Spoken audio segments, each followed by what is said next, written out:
ആ നോക്ക്, നിനക്ക് എന്താ ഓർഡർ ചെയ്യേണ്ടത്? ഒന്നും വേണ്ട, ഞാൻ എന്നത്തെയും പോലെ ടിഫിൻ കൊണ്ടുവന്നിട്ടുണ്ട്. നോക്ക്, നിനക്കും നീ ഒന്നും വാങ്ങിക്കണ്ട. ഞാൻ നിനക്കും എന്റെ കൈകൊണ്ട് ഭക്ഷണം കൊണ്ടുവന്നിട്ടുണ്ട്. ആണോ? കൊള്ളാമല്ലോ. എന്നാൽ താ. അപ്പോൾ സിയ ബാഗിൽ നിന്നും വലിയൊരു ടിഫിൻ ബോക്സ് വെളിയിലെടുത്തു. വിശാൽ ഉടനെ തന്നെ അത് തുറന്നു. ആ സിയെ, ഇതൊക്കെ എന്താണിത്? ഇത് പാലക്കിന്റെ സൂപ്പും പടവലങ്ങ കറിയുമാ. മസാലയും വളരെ കുറവാ. ഇത് ചീരയുടെ സാലഡ്. ഇതിന്റെ കൂടെ കഴിക്കാൻ മൾട്ടിഗ്രെയിൻ ആട്ടയുടെ റൊട്ടിയുമാ. തുടങ്ങിക്കോ. കഴിക്കാം. തോന്നുന്നു പച്ച നിന്റെ ഫേവറേറ്റ് കളറാണെന്ന്. അല്ലല്ലോ, എന്തിനാ അങ്ങനെ ചോദിച്ചത്? നോക്ക്, ഇതെല്ലാം പച്ചയാ. സൂപ്പ്, കറി, സലാഡ്, പിന്നെ ഈ റൊട്ടിയും അതും പച്ച കളറിലാ, കണ്ടോ? അതെ അതെ, അതായത് സൂപ്പുണ്ടാക്കി കഴിഞ്ഞപ്പോൾ കുറച്ച് പാലക് ബാക്കി വന്നു. ഞാനതങ്ങ് റൊട്ടി മാവിന്റെ കൂടെ ചേർത്തു. ഇത് കുറച്ചുകൂടെ ഹെൽത്തി അല്ലേ? എന്തിനാ വെയിറ്റ് ചെയ്യുന്നത്? കഴിക്ക്. സിയയെ സമാധാനിപ്പിക്കാൻ വേണ്ടി വിശാൽ ടിഫിൻ ബോക്സിൽ നിന്നും കുറച്ചു കഴിച്ചു. കൊള്ളാം കൊള്ളാം. സിയെ, എനിക്കിപ്പോഴാ ഓർമ്മ വന്നത്. എനിക്ക് വീട്ടിൽ വേഗം എത്തണം. കുറച്ച് പണിയുണ്ട്. ഞാൻ പൊയ്ക്കോട്ടെ? ആദ്യം നീ ഭക്ഷണം കഴിക്ക്. ഞാൻ കഴിക്കാം. ഞാൻ കഴിച്ചതാ. സത്യമായിട്ടും ലേറ്റ് ആകുന്നു, അതുകൊണ്ടാ. സോറി. കുഴപ്പമില്ല, നീ പൊയ്ക്കോ. നാളെയും നമുക്ക് കാണാം.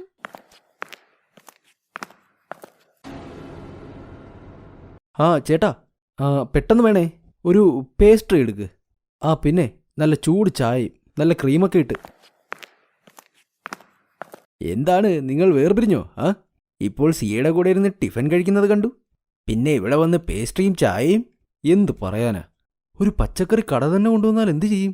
അവൾ വിഷമിക്കരുതല്ലോ, അതുകൊണ്ടാ കുറച്ചെങ്കിലും കഴിച്ചത്. സൂപ്പും സലാഡും പച്ചക്കറി കറിയും. നീ പറ, ഇതൊക്കെ ഞാൻ കഴിക്കണോ? പക്ഷേ ഒരു കാര്യം പറ, ഇപ്പോൾ ഇത്രയും പ്രശ്നമാണെങ്കിൽ പിന്നെ അങ്ങോട്ട് എന്തു ചെയ്യും? ഞാൻ പറഞ്ഞു വരുന്നത്, കല്യാണം കഴിഞ്ഞാലും നീ ഇത് തന്നെയല്ലേ കഴിക്കേണ്ടത്. നീ സിയെ സീരിയസ് ആയിട്ട് തന്നെ പ്രേമിക്കുമല്ലേ? അതൊക്കെ ശരിയാ. എനിക്കവളെ ഇഷ്ടമാണ്. കല്യാണവും അവളുടെ കൂടെ തന്നെ. പിന്നെ ഭക്ഷണത്തിന്റെ കാര്യം, എനിക്കെന്റെ അമ്മയിൽ നല്ല വിശ്വാസമുണ്ട്. അമ്മ എല്ലാം പഠിപ്പിച്ചോളും, വിഷമിക്കേണ്ട കാര്യമില്ല. കോളേജ് കഴിഞ്ഞപ്പോൾ വിശാലിന് നല്ലൊരു കമ്പനിയിൽ ജോലി കിട്ടിയിരുന്നു. അവനപ്പോൾ സിയെക്കുറിച്ച് വീട്ടിലും സംസാരിച്ചു. അങ്ങനെ മാസങ്ങൾക്കു ശേഷം വിശാലിന്റെയും സിയയുടെയും കല്യാണം കഴിഞ്ഞു. അതിനുശേഷമാണ് കഥയുടെ രസം തന്നെ തുടങ്ങുന്നത്. മോളെ, ഇന്ന് ഭക്ഷണം കഴിക്കാൻ എന്റെ കുറച്ച് കൂട്ടുകാരികൾ വരുന്നുണ്ട്. മോൾ ഗ്രീൻ പീസ് പനീർ, ഡാളും പിന്നെ പച്ചക്കറി കറിയും ഉണ്ടാക്ക്. കൂടെ തൈര് കൊണ്ടുള്ള സാലഡും ഉണ്ടാക്ക്. അതിന്റെ കൂടെ തന്നെ കുറച്ച് പപ്പടവും പൊള്ളിച്ചോ. പിന്നെ പുലാവും കൂടി ഉണ്ടാക്ക്, കേട്ടോ? കൂടെ മധുരത്തിന് അരി കൊണ്ടുള്ള പായസം കൂടി ഉണ്ടാക്കിക്കോ. എല്ലാവർക്കും നല്ല തണുത്ത പായസം കൊടുക്കാം. ശരി അമ്മേ. ഇത് കേട്ട് പേടിക്കണ്ട മോളെ, വിഷമിക്കണ്ട. അടുക്കളയിൽ നീ ഒറ്റയ്ക്കായിരിക്കില്ല, പോരെ? രണ്ടുപേരും ചേർന്ന് ഉണ്ടാക്കാം ഇതൊക്കെ, കേട്ടോ? വേണ്ട അമ്മേ, അമ്മ വിശ്രമിച്ചോളൂ, ഞാനുണ്ടാക്കാം. ശരിക്കും നീ എല്ലാം ഒറ്റയ്ക്കുണ്ടാക്കുമോ? അമ്മേ, എനിക്ക് അടുക്കള പരിപാലിക്കാൻ നന്നായി അറിയാം. എന്നാൽ പൊയ്ക്കോ, അത് നല്ല കാര്യമല്ലേ. എന്നാൽ ഞാൻ അമ്പലത്തിൽ പോയി തിരിച്ചു വരാം. ഇത്രയും നല്ല മരുമകളെ ദൈവം എനിക്ക് തന്നില്ലേ, അപ്പോൾ പോയി കാണാതെ പറ്റില്ലല്ലോ. അമ്മായിയമ്മ പറയുന്നത് കേട്ട് സിയ ചിരിച്ചു. അവൾ അടുക്കളയിലേക്കും പോയി. 3 മണിക്കൂറായി സിയ അടുക്കളയിൽ തന്നെയാണ്. പിന്നെ കഴിക്കാനിരിക്കുന്ന മേശയ്ക്ക് മുമ്പിൽ ഞാൻ വേറെ എന്തു പറയാനാ? മഷിയിട്ട് നോക്കിയാൽ പോലും ഇപ്പോൾ ഇങ്ങനത്തെ മരുമകളെ കിട്ടാൻ പാടാ. ഇന്നത്തെ മുഴുവൻ ഭക്ഷണവും അവൾ തന്നെയാ ഉണ്ടാക്കുന്നത്. ഞാൻ സഹായിക്കാമെന്ന് പറഞ്ഞപ്പോൾ അവൾ എന്നോട് വിശ്രമിക്കാനാ പറഞ്ഞത്. ഇനി പറ, ഈ കലിയുഗത്തിൽ ഇങ്ങനെയൊരു മരുമകളെ കിട്ടുമോ? വാ കാവേരി, നിന്നോട് വളരെ അസൂയ തോന്നുന്നു. മോളോട് വരാൻ പറ, ഞങ്ങളൊന്ന് കാണട്ടെ. ഞാൻ ഇപ്പോൾ തന്നെ വിളിക്കാം. മോളെ, സിയാമോളെ, ഞാൻ എന്തെങ്കിലും വന്ന് സഹായിക്കണോ? വേണ്ടമ്മേ, എല്ലാം റെഡിയായി, ഞാനിപ്പോൾ കൊണ്ടുവരാം. ഇതു പറഞ്ഞ് സിയ ഡൈനിങ് ടേബിളിൽ വലിയൊരു പാത്രം കൊണ്ടുവച്ചു. ഇത് കണ്ടപ്പോൾ അടുത്തിരുന്ന കാവേരിയുടെ കൂട്ടുകാരി പറഞ്ഞു, എന്താ, കഴിക്കാൻ ഇത്രയേ ഉള്ളോ? അല്ല ആന്റി, ഇത് വെറും സ്റ്റാർട്ടറാ. ഞാൻ പാലക്കിന്റെ നല്ല ചൂടുള്ള സൂപ്പ് ഉണ്ടാക്കിയിട്ടുണ്ട്. ഇത് പറഞ്ഞ് സിയ എല്ലാവരുടെ മുൻപിൽ പാലക്കിന്റെ സൂപ്പ് വെച്ചു. ഇത് കണ്ടപ്പോൾ അമ്മായിയമ്മയ്ക്ക് അവളോട് ദേഷ്യം വന്നു. പക്ഷേ ബാക്കി കൂട്ടുകാരൊക്കെ ആവേശത്തോടെ സൂപ്പ് കുടിക്കുന്നത് കണ്ട് മിണ്ടാതിരുന്നു. നല്ല സൂപ്പാണല്ലോ.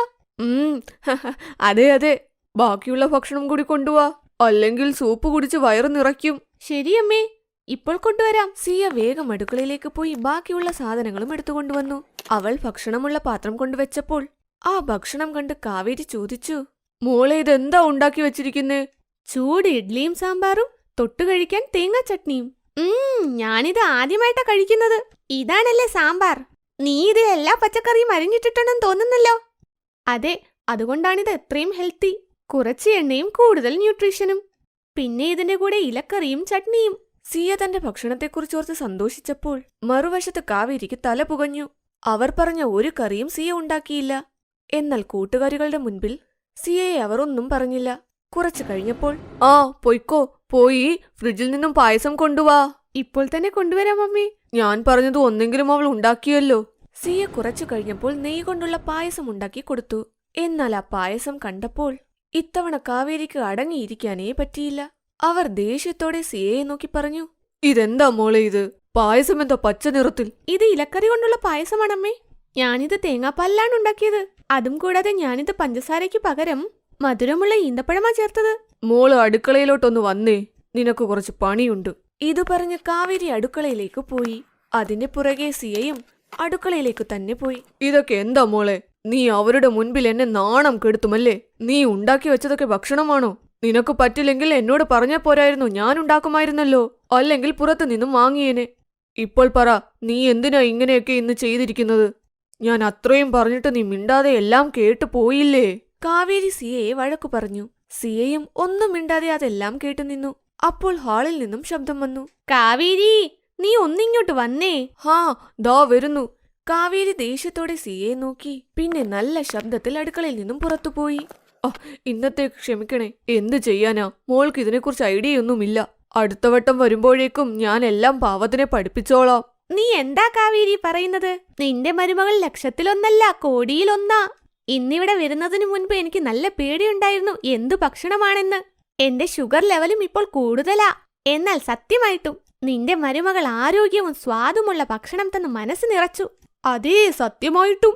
മോൾക്ക് സമയം കിട്ടുമ്പോൾ വന്ന് എന്റെ മരുമകളെയും ഒന്ന് പഠിപ്പിക്ക്. കാവേരി, ഓ കാവേരി, എവിടെ പോയി നീ? എന്താ?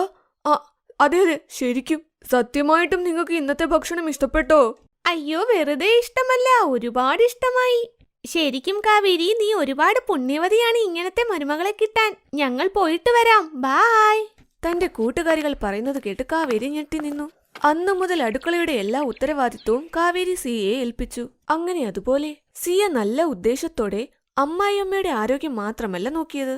പകരം അമ്മായിയമ്മ കഴിക്കുന്ന എണ്ണയും മസാലയും മാറ്റി അൺഹെൽത്തി ഭക്ഷണവും മാറ്റി പച്ചക്കറികൾ ഉൾപ്പെടുത്തി ഹെൽത്തി അടുക്കളയുമാക്കി മാറ്റി.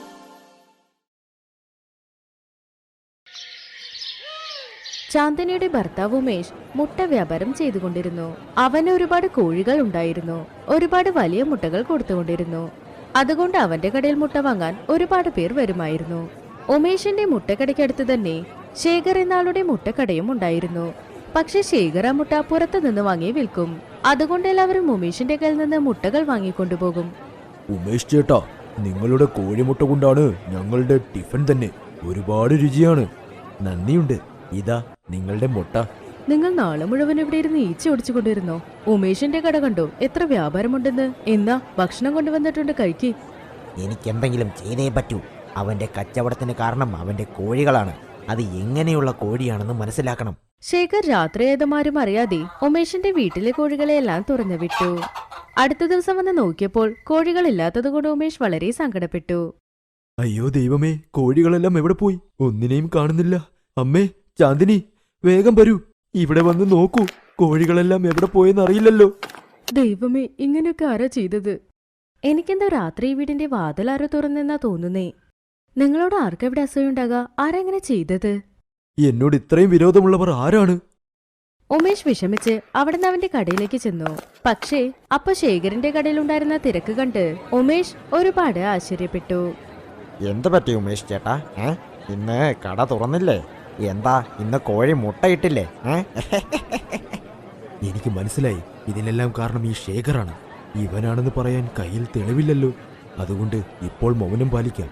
ഉമേഷ് ദിവസം മുഴുവനും വിഷമത്തിലായിരുന്നു. അവനിപ്പോ കോഴികളില്ലാത്തതുകൊണ്ട് അവൻ ഇപ്പൊ ചെയ്യാൻ ഒരു പണിയുമില്ലായിരുന്നു. അപ്പുറത്തെ ശേഖർ അവന്റെ കടയിൽ മുട്ട വിറ്റ് സമ്പാദിച്ചുകൊണ്ടിരുന്നു. ഉമേഷ് ഇങ്ങനെ ഇരിക്കുന്നത് കണ്ട് ചാന്ദിനിയും അവളുടെ അമ്മായിമ്മയും വിഷമിച്ചു. ഒരു ദിവസം ചാന്ദിനി അവളുടെ അമ്മായിമ്മ സുധിയോട് പറഞ്ഞു, അമ്മേ, എന്റെ കയ്യിൽ ഒരു സ്വർണ്ണമോതിരമില്ലേ? വരൂ, അത് വിറ്റ് നമുക്ക് കുറച്ച് കോഴികൾ എടുത്തിട്ട് വരാം.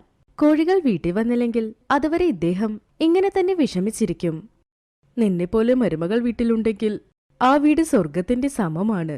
ശരി മോളെ, നീ പറഞ്ഞതുപോലെ നമ്മൾ പോയി കോഴികളെ വാങ്ങാം. അമ്മേ, മാർക്കറ്റ് അടച്ചിട്ടുണ്ട്. പിന്നെ ഒരാഴ്ച കഴിഞ്ഞേ മാർക്കറ്റ് തുറക്കുള്ളൂ എന്ന്. ഇനി എന്താ ചെയ്യാ? ഒരാഴ്ച വരെ ഉമേഷ് എങ്ങനെ മിണ്ടാതിരിക്കും? എന്ത് ചെയ്യാനമ്മേ? ഒരാഴ്ച വരെ നമ്മൾ കാത്തിരുന്നേ തീരൂ. എന്റെ അടുത്ത് നിങ്ങളുടെ പ്രശ്നത്തിനൊരു പരിഹാരമുണ്ട്. എനിക്കറിയാം നിങ്ങൾ എന്ത് കഷ്ടത്തിലാണിപ്പോ ഉള്ളത് എന്ന്. നിങ്ങളാരാ? നിങ്ങൾക്ക് എങ്ങനെ അറിയാം ഞങ്ങളുടെ കഷ്ടം എന്താണുള്ളത്? ഞാനൊരു മാജിക് വുമൺ. കഷ്ടപ്പെടുന്നവർക്ക് ഞാനൊരു സഹായം ചെയ്യും. അതെയോ? അങ്ങനെയെങ്കിൽ ഞങ്ങളുടെ കഷ്ടം മനസ്സിലാക്കി ഞങ്ങളെ ഒന്ന് സഹായിക്കാമോ? നിങ്ങൾ രണ്ടുപേരും പരസ്പരം സ്നേഹത്തിലാണല്ലേ? ഇതുപോലെ ബന്ധം കാണുമ്പോൾ എനിക്ക് ഒരുപാട് സന്തോഷമാണ്. എനിക്കറിയാം നിങ്ങൾ കോഴി വാങ്ങാനല്ലേ വന്നത്. മാർക്കറ്റ് അടച്ചിരിക്കുന്നത് കണ്ട് നിങ്ങൾ പോകാമെന്ന് തീരുമാനിച്ചു. ഞാൻ നിനക്ക് കുറച്ച് വിത്ത് തരാം. അത് നീ വയലിലിട്ടാൽ നിനക്ക് അതിൽ നിന്ന് മുട്ടകൾ കിട്ടും. അതിനുവേണ്ടി നീ കോഴി വളർത്തേണ്ട ആവശ്യവുമില്ല. എന്ത്? മുട്ടകൃഷിയോ? പക്ഷേ അതെങ്ങനെ നടക്കും? അതെന്ത് വിത്താ? അതിട്ട എങ്ങനെ മുട്ട വരും? ഇതാണ് വിത്തുകൾ. ഇത് നിന്റെ വീടിന്റെ മുറ്റത്തിട്. അത് കഴിഞ്ഞ ഈ വിത്തുകൾ അതിന്റെ മാജിക് കാണിക്കും. പക്ഷേ ഒന്ന് ഓർമ്മയിൽ വെച്ചോ, ഒരു ദിവസം 5 വിത്ത് മാത്രമേ നീ ഇടാവൂ. അല്ലെങ്കിൽ അത് തെറ്റാവും. വിഷമിക്കണ്ട, ഞാനിത് ഭദ്രമായി നോക്കാം. വീട്ടിൽ ചെന്ന് ചാന്ദിനിയും അമ്മായിയമ്മയും ഉമേഷിനോട് നടന്നതെല്ലാം പറഞ്ഞു. ആ മാജിക് വുമൻ പറഞ്ഞ പോലെ അവരുടെ വീട്ടുമുറ്റത്ത് 5 വിത്തുകൾ അവർ നട്ടുവെച്ചു. അമ്മേ, ചാന്ദിനി, നീ എവിടെയെങ്കിലും കേട്ടിട്ടുണ്ടോ മുട്ട എങ്ങനെ വിളയാനാണ്? ആ മന്ത്രവാദിനി പറഞ്ഞത് വിശ്വസിച്ചോ? നന്നായി കുഴിച്ചിടൂ. നിങ്ങളുടെ മണ്ടത്തരം നാളെ മനസ്സിലാകും. അടുത്ത ദിവസം ഉമേഷ് ഉറങ്ങി എഴുന്നേറ്റ് നോക്കിയതും വളരെ ഷോക്കായി. എന്താ ഞാൻ എന്തായി കാണുന്നത്?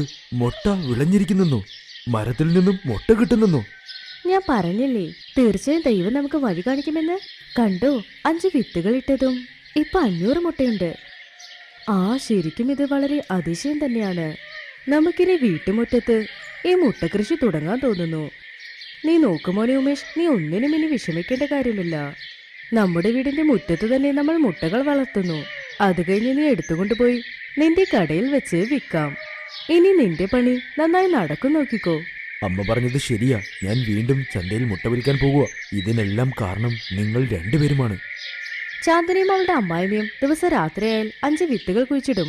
രാവിലെ നോക്കുമ്പോൾ അതിൽ 500 മുട്ടകൾ കിട്ടും. ഉമേഷിന്റെ കച്ചവടം നന്നായി നടന്നു.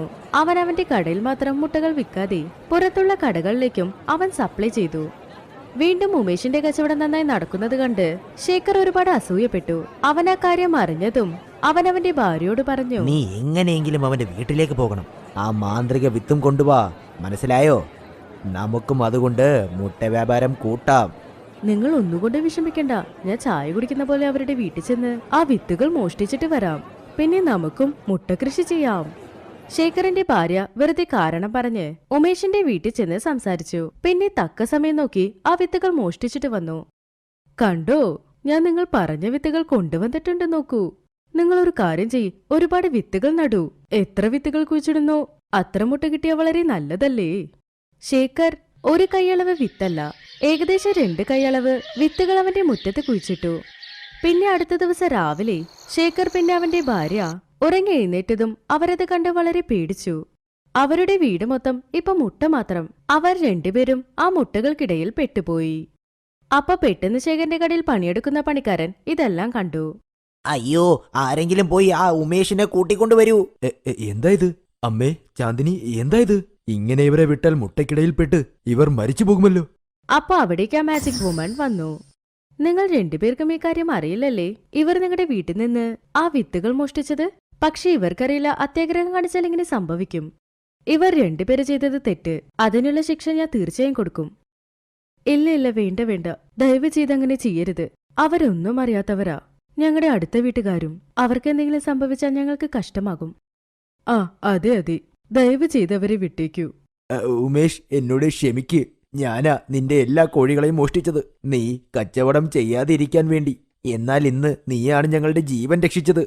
ഞാനിന്ന് നിങ്ങൾ രണ്ടുപേരെയും വെറുതെ വിടാം. പക്ഷെ ഇനി ജീവിതത്തിൽ നിങ്ങൾ ആരെയെങ്കിലും കണ്ട് അസൂയപ്പെട്ടാൽ അല്ലെങ്കിൽ എന്തെങ്കിലും തെറ്റ് ചെയ്താൽ നിങ്ങൾ രണ്ടുപേരും പൂച്ചയായി മാറ്റി ഞാൻ എന്റെ അടുത്ത് അടച്ചു വെക്കും, നോക്കിക്കോ. അവർ ചെയ്തത് തെറ്റാണെന്ന് മനസ്സിലാക്കി അവർ രണ്ടുപേരും എല്ലാരോടും ക്ഷമ ചോദിച്ചു. ഇനി ഇങ്ങനെ തെറ്റ് ചെയ്യില്ലെന്ന് അവർ തീരുമാനിക്കുകയും ചെയ്തു. അന്നു മുതൽ വീണ്ടും ചാന്ദിനിയുടെ അമ്മായിമ്മയും മുട്ടകൃഷി ചെയ്യാൻ തുടങ്ങി. പിന്നെ ഉമേഷ് ആ മുട്ടകളെ മാർക്കറ്റിൽ വിറ്റ് നന്നായി പൈസ സമ്പാദിക്കാൻ തുടങ്ങി. Thanks for watching.